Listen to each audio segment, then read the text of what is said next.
ஃபைனலாக காஞ்சிபுரம் வந்தாச்சு. அப்படியே பேக்கரிலாம் வந்துட்டு குட்டீஸ்க்கு வந்து தேவையான கொஞ்சம் ஸ்நாக்ஸ் எல்லாம் வாங்கிக்கலாம்னு சொல்லிட்டு வந்தோம். ஐஸ்கிரீம், சாக்லேட் எல்லாம் வாங்கிட்டு வீட்டுக்கும் வந்தாச்சு. வீட்டுக்கு என்ட்ரி ஆனதுமே ரொம்ப சந்தோஷமாக இருந்தது. சைடில் வந்து நிறைய மணி பிளான்ட் செடியெல்லாம் வச்சுருந்தாங்க. பார்க்கறதுக்கு ரொம்ப அழகாக இருந்தது. அப்புறம் ரொம்ப நாள் கழித்து தம்பி, தங்கச்சி, அம்மா எல்லோரும் சேர்ந்து ஒன்றா லஞ்சு சாப்பிட்டோம். இன்றைக்கி ரொம்ப ஸ்பெஷலாக நான்வெஜ் எல்லாம் செஞ்சு வச்சுருந்தாங்க.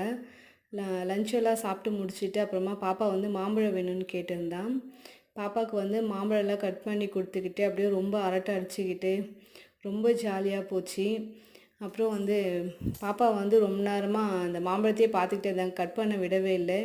கொஞ்சம் அழகாக கட் பண்ணலான்னு நினச்சேன். அது கொஞ்சம் சொதப்பிடுச்சு.